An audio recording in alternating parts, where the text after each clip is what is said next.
सी Verma circular motion का numerical 15. Suppose bob of problem 14 has speed of 1.4 meter per second when the string makes an angle of 0.20 radian with vertical. Find the tension at that instant. You can use cos theta is equal to 1 minus theta square upon 2 and sin theta is approximately equal to theta for small theta. तो हमने जो numerical 14 में condition discuss की थी, यहाँ पे उसे velocity दी है और ये भी कहा था कि क्या एक फोर्स यहाँ पे इसके वेट के कारण यहाँ पे फोर्स तो लग रहा है, लेकिन अभी मोशन में जो बॉडी आ रही है तो उसके सेंट्रीफ्यूगल फोर्स के कारण भी फोर्स ज़्यादा बढ़ रहा है. जब उसे मोशन में लाओगे तो फोर्स बढ़ रहा है, लेकिन ये फोर्स कांस्टेंट नहीं लग रहा है. हमारे उंगली पर यहाँ पे जो फोर्स एक्सपीरियंस हो रहा है वो सेम नहीं हो रहा है. यहाँ पे ज़्यादा फोर्स एक्सपीरियंस हो रहा है, जैसे जैसे वो दूर जा रही है वो कम फोर्स लग रहा है.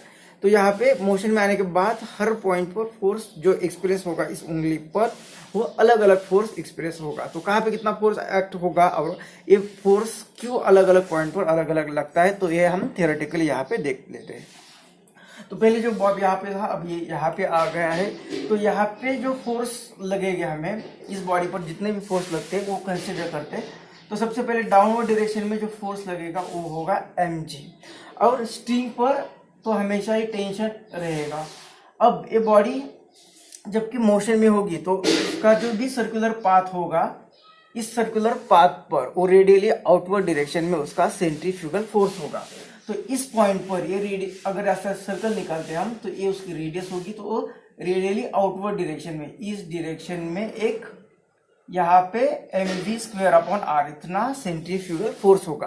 तो ये टेंशन जो होगा, मतलब यहाँ पे बॉडी होगी तो इस पर जो टेंशन आएगा तो वो mv स्क्वायर अपॉन r के कारण तो होगा ही, प्लस ये जो डाउनवर्ड डायरेक्शन में फोर्स का कंपोनेंट होगा उसका एक कंपोनेंट यहाँ पे और एक कंपोनेंट यहाँ पे, मतलब ये जो कंपोनेंट होगा ये कितना होगा, ये थीटा है तो ये भी देखो थीटा, क्योंकि ये वर्टिकल और ये पेंडुलम की लाइन, तो ये वर्टिकल और ये उसकी लाइन स्ट्रेट, तो ये थीटा ही होगा. तो ये फोर्स का कंपोनेंट यहाँ पे होगा mg cos थीटा.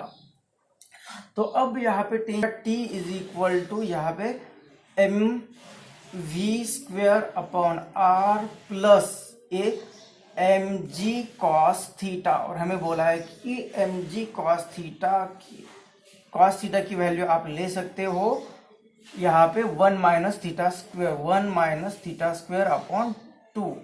तो अगर इसमें हम वैल्यूज पुट करते हैं तो हमें वैल्यूज मिल जाएगी. m की वैल्यू जो लास्ट न्यूमेरिकल में हमने लास्ट न्यूमेरिकल को एक्सटेंड कर रहे हैं तो वही वैल्यूज हमें लेनी है.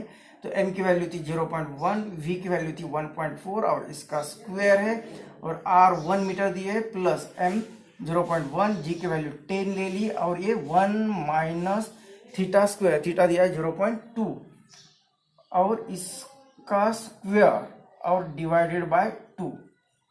तो यहाँ पे t इज इक्वल टू आ जाएगा, इसका हमने सॉल्व किया था, 14 का स्क्वायर है 196 और इससे 1 2 3 डिजिट के बाद डेसिमल, प्लस 10 इंटू 1 आ जाएगा 1, और इसमें से एक फैक्टर माइनस हो रहा है. कितना फैक्टर माइनस हो रहा है, तो 2 से 0.4 और 2 से 0.1 और 2 इंटू 1 और 2 डिजिट के बाद डेसिमल, मतलब 0.02. अब 1 से इसे माइनस करो तो ये आएगा 0.196 प्लस 1 से ये गया तो ये आएगा 0.98, और इसे इसमें ऐड करने के बाद 6 और 8 9 17 1 10 11 और ये 1.176 न्यूटन इतना फोर्स इस पॉइंट पर लग जाएगा. और लास्ट न्यूमेरिकल में जब यहाँ पे था तो फोर्स लग रहा था यहाँ पे 1.196, मतलब ये फोर्स थोड़े से फैक्टर से कम हो गया है. तो क्यों कम हो रहा है, तो हमने यहाँ पे देखा कि cos थीटा यहाँ पे मल्टीप्लाई हो रहा है, और cos थीटा की मैक्सिमम वैल्यू हो सकती है 1, और वो 1 वैल्यू कहाँ पे होगी, ये थीटा यहाँ पे हो जाएगा 0, तो cos 0 1, मतलब यहाँ पे सबसे ज्यादा फोर्स लगेगा. इसलिए हमारी उंगली पर भी जब ये बॉब नीचे की डायरेक्शन में था, जब वो उसे हमने मोशन देने के बाद, तो यहाँ पे ज्यादा फोर्स लगता है, फोर्स कम कम होता जा रहा है, मतलब यहाँ पे 0 होगा और फिर यहाँ पे आने के बाद फोर्स मैक्सिमम होगा. तो ये कॉन्सेप्ट यहाँ पे कि वेलोसिटी यहाँ पे अलग अलग होगी, यहाँ इसका मतलब, क्योंकि सब कांस्टेंट है, वेलोसिटी ही एक फैक्टर होगा, चेंज होता होगा, तो वेलोसिटी यहाँ पे ज़्यादा होनी चाहिए, यहाँ पे कम होनी चाहिए। तो इस तरह से ये न्यूमेरिकल था।